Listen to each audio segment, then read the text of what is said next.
Hello everyone, welcome back to the channel Last Minute Revision with RSM and here I am back with another video. So आज हम discuss करेंगे about 12th standard CBSE accountancy syllabus के बारे में। तो what is the exact syllabus and how the questions are expected in the paper, किस तरीके से पेपर में क्वेश्चंस आ सकते हैं, तो वो सारी चीजें आज के इंट्रोडक्टरी सेशन में हम डिस्कस करेंगे। एंड देन अगले सेशन से आपको चैप्टर बाय चैप्टर वीडियोस आपको इस चैनल पे मिलने वाले हैं। तो अगर आप पहली बार इस चैनल पे आए हो तो सब्सक्राइब करिए, अपने फ्रेंड्स में इस वीडियो को शेयर करिए ताकि ओवरऑल उनको सिलेबस समझ में आए एग्जैक्टली कि किस तरीके से बीके का सिलेबस जो है, अकाउंटेंसी का सिलेबस जो है वो डिवाइड किया गया है। Because unless and until you understand the syllabus you can not prepare your strategy, you can not work out on how you can study the topics. तो if you see the 12th standard CBSE syllabus, it is been basically divided into two parts. एक है आपका part A और दूसरा है आपका part B. अगर हम पार्ट ए की बात करें तो पार्ट ए में everything is related with company accounts. तो कंपनी अकाउंट्स के मेजर चीजें आपकी पार्ट ए में है और पार्ट टू में हम ये पढ़ेंगे कि फाइनेंशियल स्टेटमेंट्स को किस तरीके से एनालिसिस किया जाता है, analysis and interpretation related with your financial statements. उसमें फिर आपके कैश फ्लो स्टेटमेंट के भी क्वेश्चंस पूछे जा सकते हैं। ओवरऑल ये दो पार्ट्स में अपना सीबीएसई का जो सिलेबस है अकाउंटेंसी सब्जेक्ट का वो डिवाइडेड है। अब हम डिटेल में देखते हैं कि चैप्टर बाय चैप्टर किस तरीके से इसके प्रीवियस ईयर में कौन से ऐसे टॉपिक्स है जहां से कितने मार्क्स के क्वेश्चंस पूछे गए हैं। Unless and until you understand this in a better way you won't be able to capture basically the overall trend which is been happening in the examination. So for that purpose हमको क्या करना है, हमको एक trend analysis करना है exactly कि previous year papers में कौन से चैप्टर से कैसे क्वेश्चंस पूछे गए थे।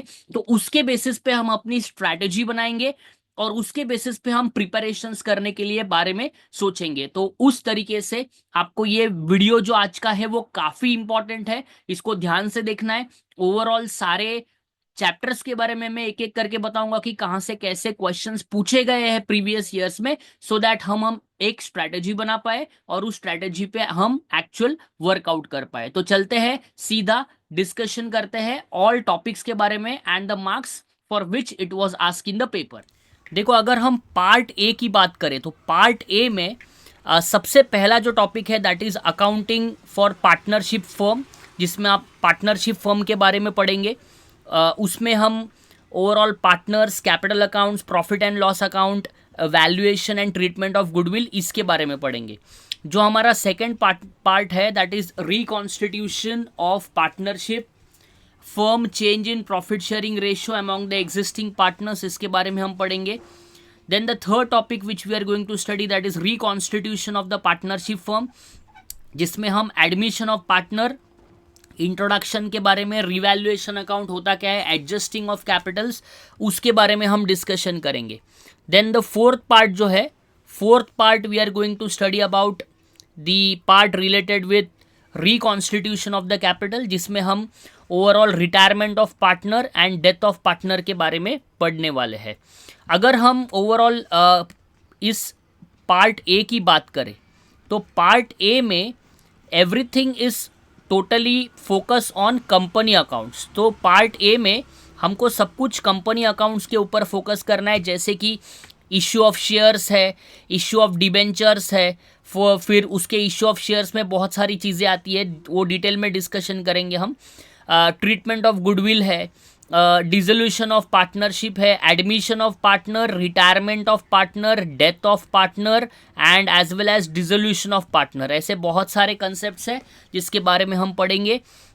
देन जैसे कि आप कंपनीज है अगर तो शेयर इशू करती है, तो शेयर इशू करने की प्रोसेस क्या होती है, तो issue of shares will be learning, issue of debentures we will be learning, all this points we will be learning in part A. तो part A if you see it's totally dependent on company accounts. अगर हम part B की बात करें तो देखो यहाँ पे पार्ट बी आपके पास अवेलेबल है। अगर हम पार्ट बी की बात करें तो will be learning about the financial statements of the company, then we will be learning about financial statement analysis, जिसमें हम वेरियस टूल्स के बारे में पढ़ेंगे कि वर्टिकल बैलेंस शीट होता कैसे है, vertical profit and loss account होता कैसे है, as well as we will be also learning about the various parts related with analysis of the financial statement such as common size, trend analysis, various types of ratios which are available for analysis purpose.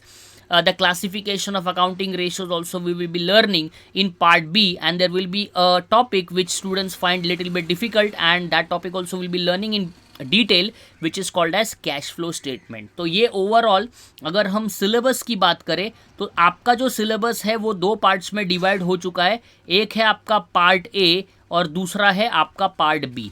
अगर part A की बात करें तो part a totally relates with company accounts and part B relates with analysis of that accounts. So analysis of the financial statements, all those things we are going to learn. Now it's important point which we are going to discuss now. ध्यान से देखना because बहुत important है.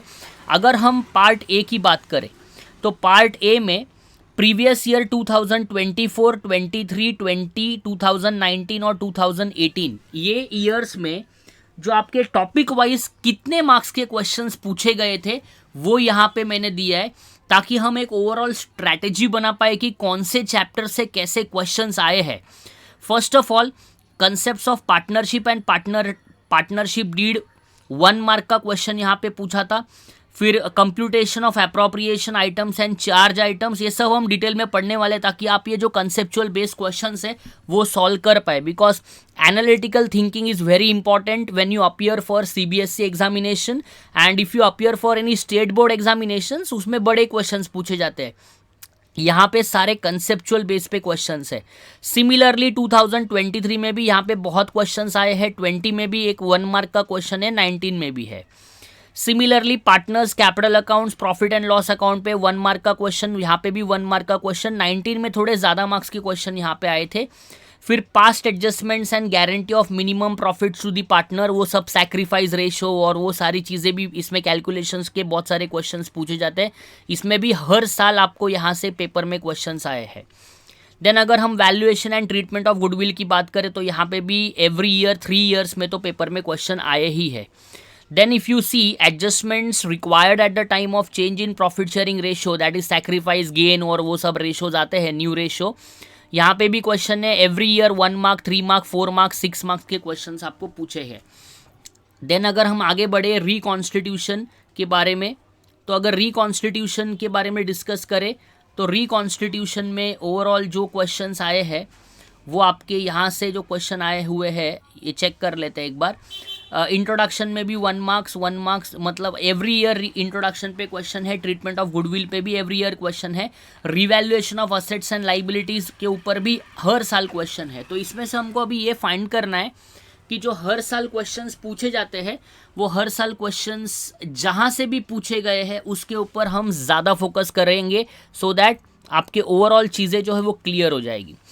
Then अगर हम बात करें reconstitution which is called as death of the partner, आप इसमें भी चेक करो, इंट्रोडक्शन पे भी देखा नहीं तो भी हर एक बार क्वेश्चन आया है. Then computation of amount due to retiring partner, उसके ऊपर भी every year they have asked the question. Adjustment of capital पे भी उन्होंने हर साल क्वेश्चन पूछा है. डेथ ऑफ पार्टनर के ऊपर भी उन्होंने हर साल जो है वो क्वेश्चन पूछा है. डिसोल्यूशन में अभी फिलहाल लेटेस्ट में पेपर में क्वेश्चन नहीं आए हैं, बाद में क्वेश्चन पूछे हैं. लेकिन जो अकाउंटिंग ट्रीटमेंट होता है डिसोल्यूशन में, assets realise, liabilities paid off and all those things, तो वो सारे के ऊपर हर साल आपको देखो तो हर साल पेपर में क्वेश्चन पूछे हैं. इसका मतलब हमें अभी ये आइडेंटिफाई करना है इसमें से कि कौन से पॉइंट्स के ऊपर हमको क्वेश्चंस पूछे गए हैं.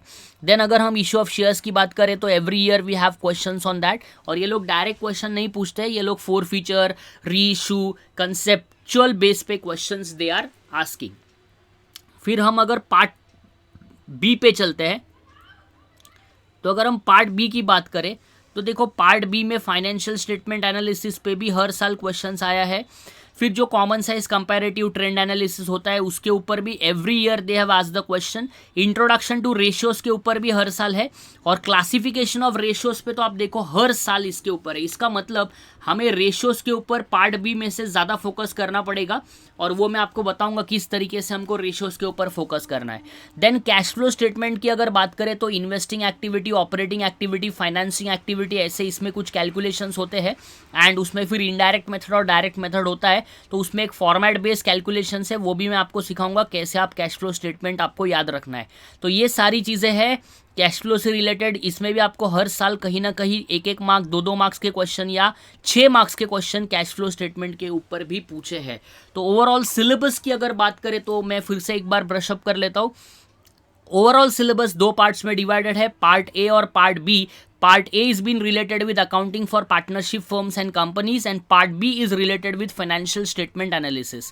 And we will be studying in such a way that you will be able to score more marks in your accountancy, because हमारा मेजर पर्पस यही है इस वीडियोस के बेसिस पे आप सभी को ये सारे वीडियोस फ्री ऑफ कॉस्ट मिल पाए, सो दैट आप अपने प्रिपरेशंस को अच्छी तरीके से और कर पाए, और जो लास्ट मोमेंट में आप कंफ्यूज होते हो कि कौन से चैप्टर से क्या फोकस करना चाहिए, वो भी वीडियोस आपको इस चैनल पे मिलेंगे। तो this is the introductory video of the subject of accountancy. ऐसे आपको बहुत सारे थियोरी के भी वीडियोस आपको इस चैनल पे मिलने वाले हैं, तो जल्द से जल्द इसको सब्सक्राइब करिए। अगर आपका 12th स्टैंडर्ड ऑलरेडी हो चुका है और आप इस चैनल के साथ जुड़े हुए हो, तो आप अपने जूनियर्स को ये वीडियोस फॉरवर्ड कीजिए।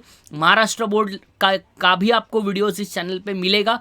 तो ये था आज का वीडियो। आई होप कि आपको आज का वीडियो समझ में आया होगा, उसमें से काफ़ी सारी चीज़ें आपको ओवरऑल एक आइडिया आया होगा कि किस तरीके से हमको प्रिपरेशंस के लिए स्टार्ट करना है। तो मैं मिलता हूँ आपको नेक्स्ट टॉपिक के साथ, टॉपिक रिलेटेड वीडियोस के साथ, जिसमें हम बेसिक से स्टार्ट करेंगे। तो वो हम नेक्स्ट लेक्चर से स्टार्ट करने वाले हैं। तो I hope this is clear to you. Keep learning, keep growing. Thank you very much. Bye bye, take care.